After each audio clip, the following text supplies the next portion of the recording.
Hola, somos Betiana y Soledad de Solomol Producciones.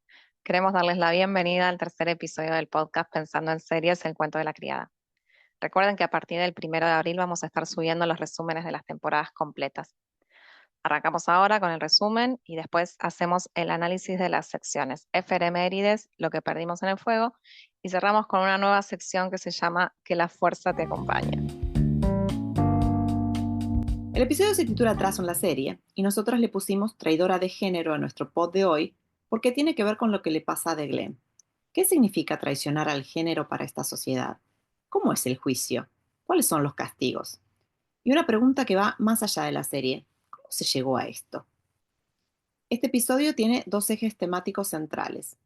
Uno es la detención de The Glenn, que desapareció en el episodio anterior, y el otro son los recuerdos de June, ambos teñidos por el uso de la violencia. El episodio arranca con la imagen de Glenn amordazada, encerrada en una prisión. Luego la llevan a una especie de juzgado, donde ahí está su pareja, que también está acusada, y es una Marta. Le dicen que la acusación es de traición a género. Citan a la Biblia, Romanos, capítulo 1. El juicio es muy breve, no hay presentación de pruebas, no hay abogados ni testigos. Solo está el fiscal, que es el que representa al Estado. Las acusadas no pueden hacer ningún tipo de descargo ni hablar porque siguen amordazadas. En menos de un minuto, como que se dicta sentencia y se resuelve todo. A la Marta la condenan a la misericordia del Estado y a Deglen dicen que la condenan a redención, porque ella tiene un tratamiento preferencial por ser criada. Por los números de identificación que les dan a cada una, podemos inferir que hay una criada cada 750 martas aproximadamente. O sea, para esta sociedad las criadas son un recurso escaso. De ahí se las llevan a las dos juntas, amordazadas y esposadas, las meten a empujones en un camión y las llevan hasta un lugar en el que bajan a la Marta, también a empujones, y con la puerta abierta, para que Deglen la vea, la cuelgan de una horca. Todo sucede como muy rápido, no se pueden ni despedir. Deglen pega un grito desgarrador, que todavía tiene como la mordaza puesta, ni siquiera puede hablar. Luego vemos a Deglen despertar en un hospital. Es un lugar completamente aséptico, tipo blanco brillante. Ella se levanta el camisón y ve que en el pubis tiene un vendaje. En ese momento entra la tía Lidia, que al llamarla por su propio nombre nos enteramos que en verdad se llama Emily. Le dice que a partir de ese momento no va a tener más tentaciones. De ahí deducimos que la mutilaron y le quitaron el clítoris. La cara de Emily pasa por muchas emociones, rabia, angustia, dolor, mientras ella se va dando cuenta de lo que le pasó, hasta que termina en un grito gutural con el que termina directamente el episodio. Vamos a empezar ahora con la sección Efemérides. Sabemos que la autora de la novela planteó en varias ocasiones que todas las situaciones de violencia que se relatan en la serie no fueron creadas por ella, sino que se basan en situaciones que sucedieron realmente a lo largo de la historia. El episodio termina cuando Emily se da cuenta que la mutilaron y esto nos llevó a investigar sobre la mutilación genital femenina. Conseguimos datos del Fondo de Población de las Naciones Unidas. Se estima que más de 200 millones de niñas y mujeres han sido víctimas de algún tipo de mutilación. Los números son aterradores. Por ejemplo, en Somalia, el porcentaje de niñas y mujeres de entre 15 y 49 años que han tenido algún tipo de mutilación genital es del 98%, o sea, casi todas. El porcentaje en Egipto es del 91%. En la mayoría de los países, la mutilación genital femenina no está reglamentada y se hace con elementos punzantes que no siempre son higiénicos, lo que muchas veces genera infecciones, incluso el SIDA. Es decir, esta práctica no solo tiene consecuencias tremendas en torno a la disminución del placer, sino que a la vez representa un problema de salud a largo plazo. La intención es controlar el cuerpo y la sexualidad de la mujer, con la falsa creencia de que quitándole el clítoris van a dominar su deseo sexual. Además, se cree que es una forma de asegurar la virginidad antes del matrimonio y la fidelidad después. En la actualidad hay muchas mujeres y fundaciones que se organizan para terminar con la práctica de la mutilación genital femenina. Queremos compartir un testimonio, el de Purity Oishie. Tenía solo 10 u 11 años cuando mi padre decidió circuncidarme. Sería la quinta esposa de un hombre de 70 años. Hablé con la maestra de mi clase y ella informó a la jefatura de policía. Apenas 2 horas antes de la ceremonia de ablación, llegó la policía y me retiró del lugar. Lo más difícil para mí fue dejar mi hogar, dejar a mi familia. No podía dormir. Me despertaba en medio de la noche y pensaba, ¿debiera volver y someterme a la mutilación genital femenina? En casa, mi padre empezó a pegarle a mi madre, echándole la culpa de mi huida. Pero mi madre no quería que yo volviera y me circuncidaran. Este testimonio nos demuestra que muchas veces las mismas familias participan de la mutilación, como una forma de mantener la tradición y pertenencia al círculo social. En este caso, el Estado intervino, pudo evitarla. Cuando retiran a la niña del hogar, la madre ahí pudo oponerse al mandato patriarcal. La niña no sufrió la mutilación, pero sí padeció la exclusión social y familiar como consecuencia de esa elección. En muchas comunidades, la mutilación está tan arraigada en la tradición que se instituye como práctica cultural. Purity, que fundó una organización que se dedica a dar charlas en escuelas de la comunidad Mansai, relata que es difícil convencer a las personas porque la práctica está totalmente normalizada. En la serie, la mutilación genital se vincula al intento de corregir una elección sexual que el Estado considera desviada. No hay posibilidad de elección. El deseo y el placer son incompatibles con el funcionamiento de esta sociedad. En Gilead, la relación sexual se basa en la violencia y la única función de la mujer es el mandato biológico de procrear. En la historia, las sociedades fascistas han castigado la homosexualidad. Las sociedades democráticas también, y tardaron mucho tiempo en reconocer el derecho a la diversidad sexual y de género. En los últimos años, el movimiento LGBT y el movimiento feminista han logrado significativos avances. Por ejemplo, hasta hace 25 años, el matrimonio era un derecho exclusivo de las parejas heterosexuales. Y hoy hay solo alrededor de 30 países en los que el matrimonio igualitario es legal. La primera ley se sancionó en los Países Bajos en el año 2001.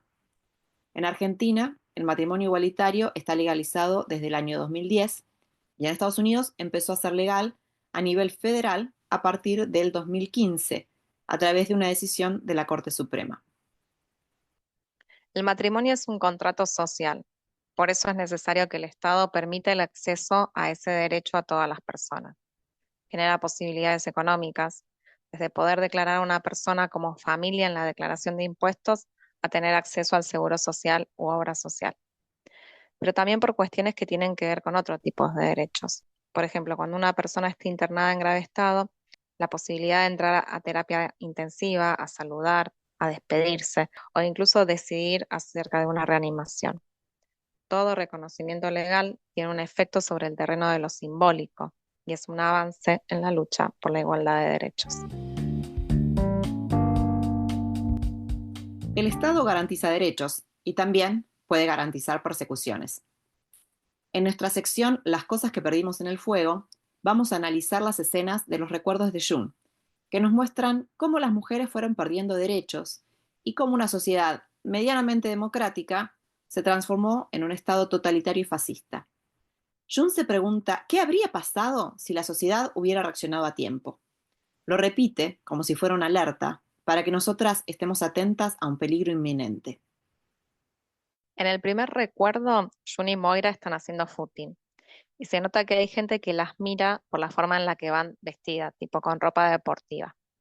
A nivel legal todavía no cambió nada. No hay ninguna ley que prohíba ir vestidas de esa manera, pero hay algo en el ambiente social que refleja que esa vestimenta comienza a ser mal vista.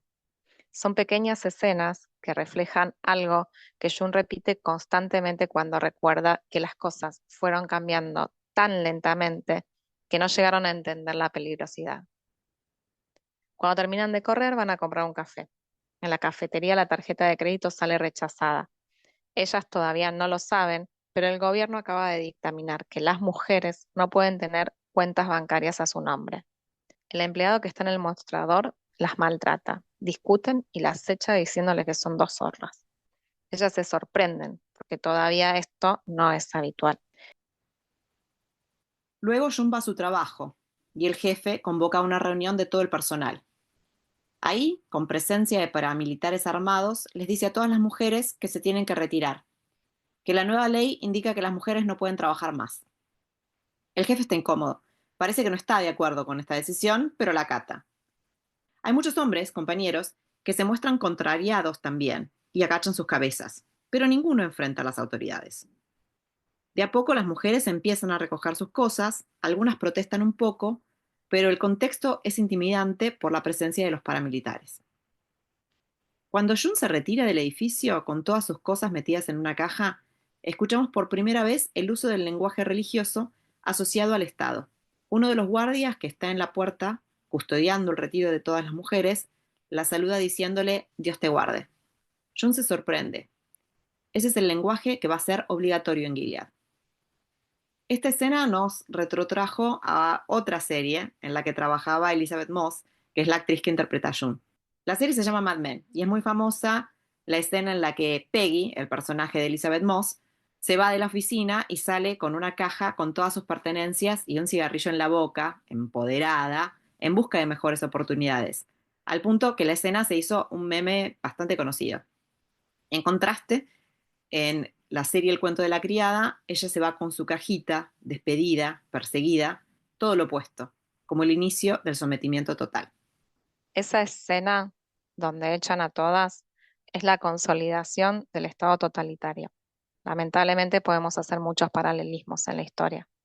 En 1933, cuando recién había comenzado la coalición del Parlamento alemán que posibilitó el ascenso de Hitler al poder, los nazis pusieron a las universidades en la mira. Comenzaron con la Universidad de Frankfurt, que era la más liberal, designando un nuevo decano. En su primer acto oficial, llamó a una reunión para anunciar a todos los judíos que estaban despedidos. Los profesores se quedaron helados sin saber bien qué hacer. Muchos de ellos se fueron caminando solos, porque la mayoría de los profesores no judíos no querían quedarse ligados, quienes hasta hacía unos minutos habían sido sus amigos y colegas, ¿no? Volviendo a la serie. Ese mismo día que la echan, a la noche se juntan en el departamento de June con Moira y también está su marido, Luke. Discuten entre ellos y aparecen representadas de esa manera tres actitudes diferentes. June, que está en shock, Moira, que tiene una actitud más combativa, plantea que es muy peligroso lo que está pasando y dice que hay que salir a protestar ahora. Luke, en cambio, dice que es algo temporario, que no se va a poder sostener en el tiempo y van a tener que dar marcha atrás. Esa discusión chiquitita entre tres amigos cenando refleja debates que se dan a nivel de la política también. Cuando hay avances o retrocesos de derechos, luego se debaten en el entorno familiar, con nuestros amigos y parejas. La serie se define claramente por una postura. Cuando la gente reacciona, ya es demasiado tarde. En el último recuerdo, Moira y Jun están en una manifestación, reclamando en contra de toda esa legislación. Hay hombres también. En un momento comienza una represión muy brutal. La escena es violenta, sangrienta, terminan matando gente a mansalva. Y lo que se expresa es la decisión del Estado que van a matar a todo el que se interponga en el camino. Hoy presentamos una nueva sección, Que la fuerza te acompañe, en la que vamos a analizar los mecanismos de resistencia que usan los diferentes sectores oprimidos en la sociedad de Gilead. Vamos a inaugurar la sección contando cómo June se enfrenta con la tía Lidia a pesar de la tortura. En la serie, cuando vuelve de la casa de Janine, June se encuentra que en la puerta de su propia casa hay una de esas camionetas negras que usa el ejército. Parece que son paramilitares porque no llevan ninguna identificación y tienen armas largas, como si estuvieran en plena guerra, pero en realidad son las Fuerzas Armadas del Estado. A June la interroga un militar, a quien lo acompaña la tía Lidia, la coordinadora de ese grupo de criadas que les hizo el entrenamiento en el Centro Rojo. Le empiezan a preguntar qué es lo que hablaba con Glenn cuando iban a hacer las compras. June les contesta que siempre siguieron las normas, pero cuando le preguntan si ella sabe que Glenn era una traidora de género, la respuesta de June es desafiante. Completa la frase diciendo que era gay, y en ese momento la tía Lidia, que tiene una picana o taser en la mano, le hace una descarga eléctrica. En el transcurso del interrogatorio, Jun da un par de respuestas que tampoco le gustan a tía Lidia y usa de vuelta la picana. Pero la actitud de Jun no se vuelve sumisa frente a esas torturas, sino que va creciendo su rebeldía, hasta que finalmente usa una frase de la Biblia y dice: bienaventurados los humildes, que de ellos será el reino de los cielos, mostrando su total disconformidad con la detención de Glenn. La tía Lidia pierde el control y empieza a golpearla. La tira al piso, la picanea y se vuelve muy salvaje la situación. En ese momento entra la señora Waterford, quien protege a June con su propio cuerpo y les ordena que se retiren de su casa, que Defred está embarazada. Ellos se sorprenden porque no tenían esa información y se retiran. En realidad, June estaba con un atraso, de ahí viene el título del episodio. Serena lo sabía porque le llevan un control riguroso de su periodo menstrual. El objetivo del interrogatorio era demostrar que al Estado no se le escapa nada. Castigar a Jun también frente a todo el personal de la casa, para que el castigo se difunda como lección. Que se sepa en todo el vecindario cuáles son las consecuencias que tiene no denunciar a otra persona. En la escena de tortura, Jun enfrenta por primera vez al poder del Estado, a pesar del riesgo y del miedo. Tía Lidia siente la necesidad de reforzar con violencia una rebeldía pequeña, porque lo peligroso es lo que se escapa de su control. La pregunta que deja flotando esta escena es: ¿qué pasa con una sociedad dominada por el miedo y el terror cuando ese terror ya no es suficiente para acallar a las personas? Al día siguiente, cuando June baja a desayunar, ve que la señora Waterford, Serena, está preparando una habitación que estaba en desuso hasta ese momento. Serena le dice que ellos habían intentado por mucho tiempo tener un bebé, pero que no habían podido, y que luego Dios les mandó a ella, fruto de sus plegarias. June le contesta muy suavemente que no está embarazada. Y en ese momento la cara de la señora Waterford se transforma. La toma de la muñeca, la arrastra por las escaleras para llevarla de vuelta a su cuarto. Ahí la tira al piso, le pega y le dice que se tiene que quedar encerrada en su habitación y no va a salir nunca más. Con esta reflexión nos despedimos. Les agradecemos el habernos escuchado y las invitamos a buscarnos en redes. Estamos en Facebook como Solvemol Producciones y en Instagram como en.series_el cuento de la criada. Nos gustaría escuchar su opinión y todo lo que quieran compartir con nosotras. Muchas gracias, hasta la próxima.